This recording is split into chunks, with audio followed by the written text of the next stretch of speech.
Assalamualaikum warahmatullahi wabarakatuh. Selamat datang di channel Gudang Edukasi, gudangnya ilmu teman-teman. Nah, kali ini kita akan membahas ya lagi-lagi tentang SKP perawat di tahun 2024. Nah, ini ada maternitas, anak, medikal bedah, dan manajemen. Jadi ini campur ya. Jadi teman-teman bisa untuk sebagian dari terampil maupun dari ahli pertama teman-teman ya. Oke, langsung saja kita ke soalnya teman-teman ya.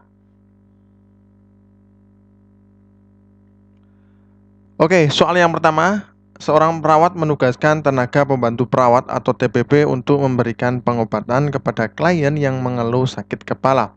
Nah, dalam penugasan ini, apakah yang telah dilakukan perawat? A. Memprioritaskan perawatan klien. B. Bersikap cepat tanggap terhadap keluhan klien. Kemudian C. Meningkatkan perasaan dihargai kepada TPP. D. Mendelegasikan tugas di luar kemampuan kepada tenaga pembantu. E. Memberikan klien posisi yang nyaman. Nah, kira-kira apa jawabannya teman-teman? Kita kasih waktu 5 detik untuk teman-teman berpikir.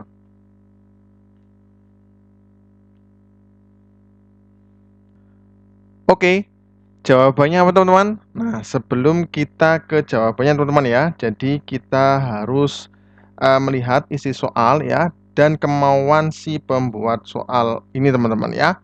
Oke. Nah, di sini ada seorang perawat menugaskan tenaga pembantu perawat atau TPP untuk memberikan pengobatan kepada klien yang mengeluh sakit kepala. Nah, dalam penugasan ini apakah yang telah dilakukan perawat? Nah, jadi tugasnya TPP itu apa teman-teman sebenarnya? Tugas dari TPP ya atau tenaga pembantu perawat yang pertama adalah melakukan kebersihan ya di lingkup keperawatan ya. Kemudian apa? Melakukan personal hygiene ke pasien. Nah, ini untuk tugas dari TPP itu sendiri, teman-teman. Nah, kalau di sini ada seorang perawat menugaskan tenaga pembantu perawat untuk memberikan pengobatan kepada klien yang mengeluh sakit kepala, ini otomatis di luar dari tugas dari TPP, teman-teman ya. Nah, coba yang A, memprioritaskan perawat klien. Ini jelas salah ya, teman-teman ya. Seharusnya adalah apa? Tugas dari perawat itu sendiri ya. Kemudian bersikap cepat tanggap terhadap keluhan klien. Ini tidak boleh juga ya. Ini seharusnya kewajiban dari perawat itu sendiri. Nah, kemudian C, meningkatkan perasaan dihargai kepada TTPP, ini juga tidak. Kemudian D, mendelegasikan tugas di luar kemampuan kepada tenaga pembantu. Nah, ini yang benar ya, karena tidak wewenang dari TPP, teman-teman ya. Nah, memberikan klien posisi yang nyaman ini tugas dari perawat. Nah, jadi jelas ya, jawabannya adalah D ya, teman-teman ya. Nah, di sini soalnya sudah dijelaskan dari tugas TPP itu sendiri, teman-teman ya. Oke, jelas ya. Lanjut ke soal berikutnya.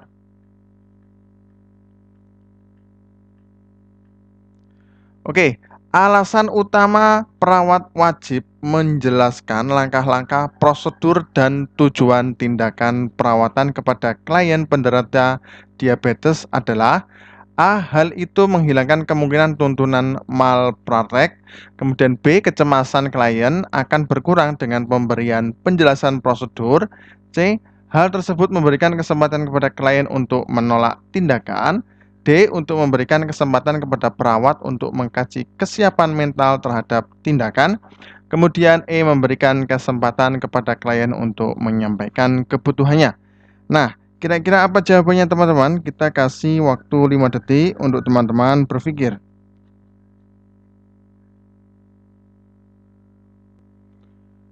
Oke, jawabannya apa teman-teman?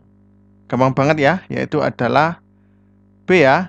Jadi di sini jelas alasan utama perawat menjelaskan langkah-langkah, prosedur, dan tujuan tindakan perawatan kepada klien penderita diabetes adalah tujuannya apa teman-teman? Yaitu adalah menghilangkan kecemasan klien akan berkurang dengan pemberian penjelasan prosedur ya teman-teman ya.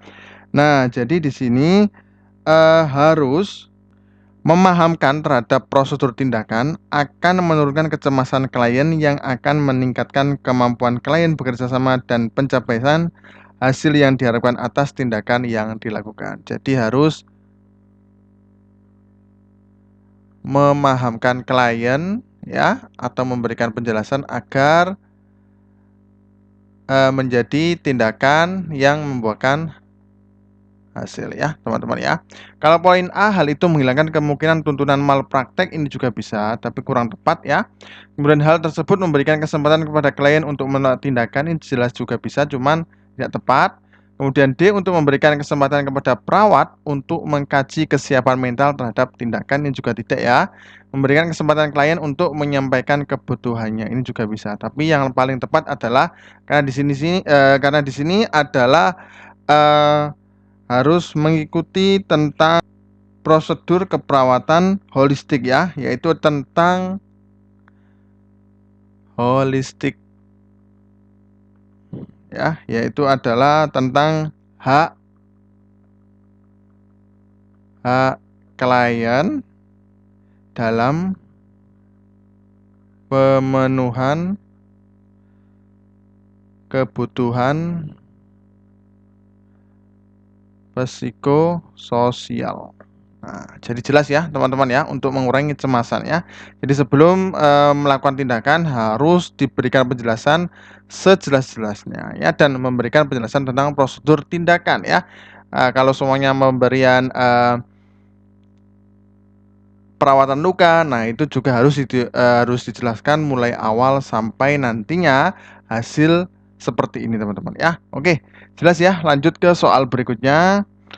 Seorang perawat sedang mempersiapkan perawatan bayi dengan diagnosa bronkilitis yang disebabkan oleh respiratory ya, sinticek ya, virus, sinticek virus atau RSV. Manakah intervensi yang sebaiknya masuk dalam perencanaan keperawatan? A, letakkan bayi di ruangan yang dekat dengan ruang perawat. B, pastikan kepala bayi dalam posisi fleksi. C, gunakan masker setiap kali kontak dengan bayi. D, tempatkan bayi pada ruangan yang hangat dan lembab. E, posisikan bayi tidur miring dengan kepala lebih rendah dari dada. Nah, kira-kira apa jawabannya teman-teman? Kita kasih waktu 5 detik untuk teman-teman berpikir.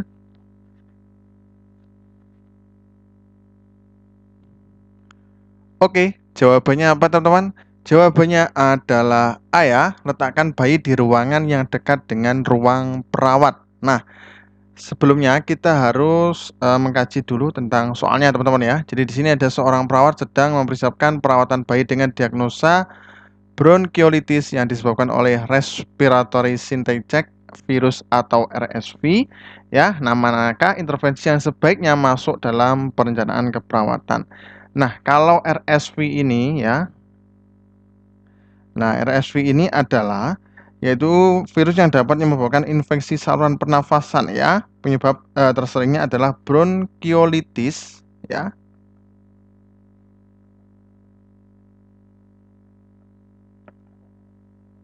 Dan pneumonia.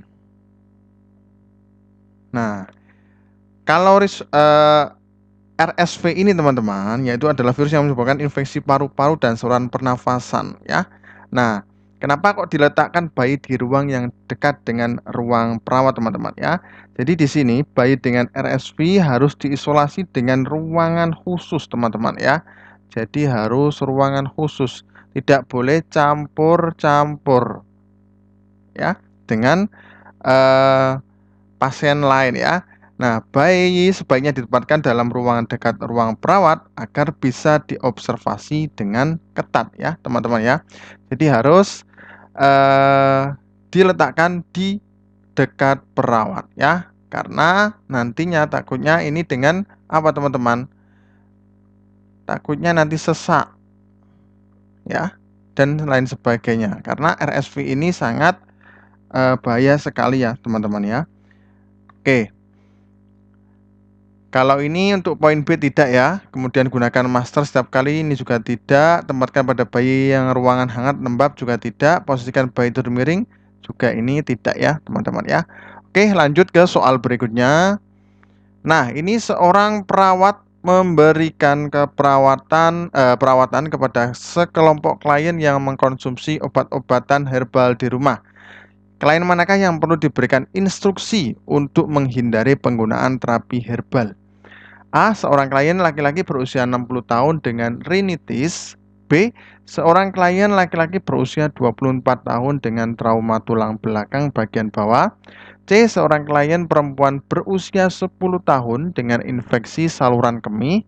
D. Seorang klien perempuan berusia 45 tahun dengan riwayat migrain. E. Seorang klien perempuan berusia 30 tahun dengan asma. Nah, kira-kira apa jawabannya teman-teman? Kita kasih waktu 5 detik untuk teman-teman berpikir.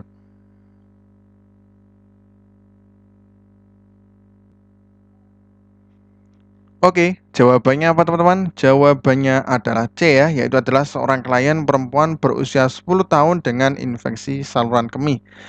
Nah, coba kita kaji soalnya ya. Seorang perawat memberikan perawatan kepada sekelompok klien yang mengkonsumsi obat-obatan herbal di rumah. Klien manakah yang perlu diberikan instruksi untuk menghindari ya penggunaan terapi herbal? Nah, kenapa di poin C? Yaitu adalah seorang klien perempuan berusia 10 tahun dengan infeksi saluran kemih ya. Nah, coba kita lihat di poin A, B, dan D, dan E ya. Jadi di sini ada seorang klien laki-laki berusia 60 tahun ya, ini otomatis dewasa. 24 tahun juga dewasa, 45 tahun dewasa.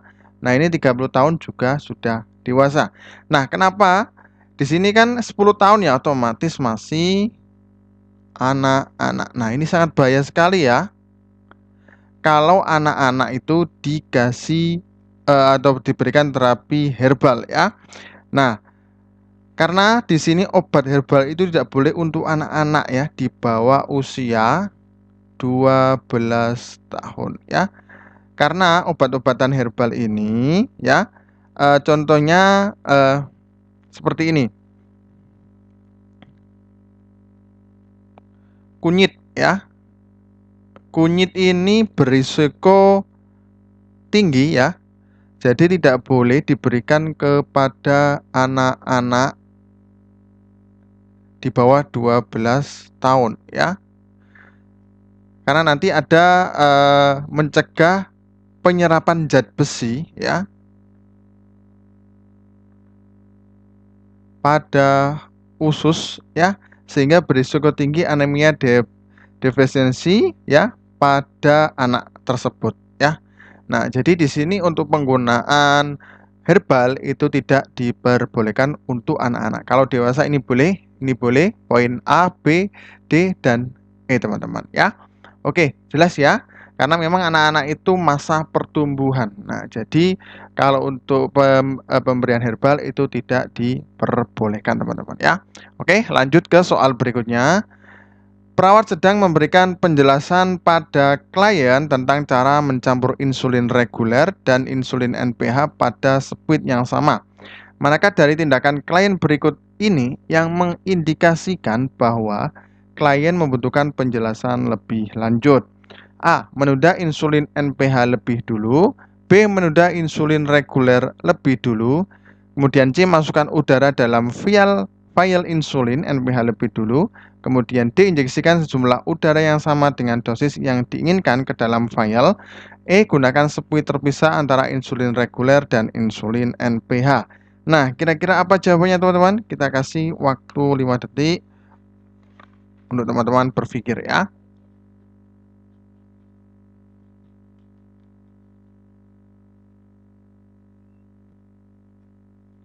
Oke, jawabannya adalah A ya, yaitu adalah menunda insulin NPH lebih dahulu ya. Nah, kalau insulin NPH ini ya adalah hormon ya yang berfungsi untuk menurunkan kadar glukosa darah ya, seperti kayak insulin reguler ya. Nah, ini yang intermediate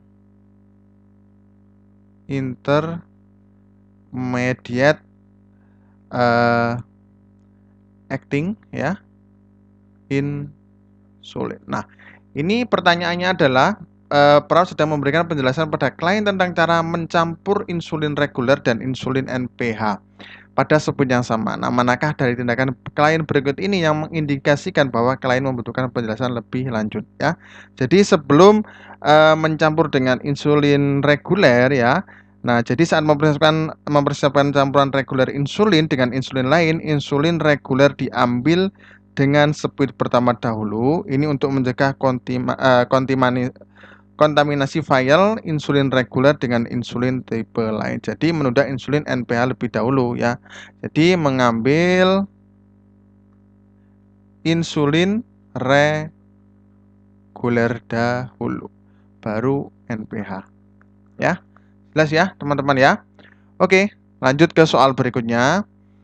Seorang perawat sedang melakukan cardiopulmonary resuscitation atau CPR pada klien dewasa. Berapa kedalaman penekanan pada sternum klien dewasa untuk menghasilkan kompresi dada yang efektif? A 1 inci, B 3/4 inci, kemudian C 2 inci, D 3 inch, kemudian E 4 inch. Nah, kira-kira apa jawabannya teman-teman? Kita kasih waktu 5 detik untuk teman-teman berpikir.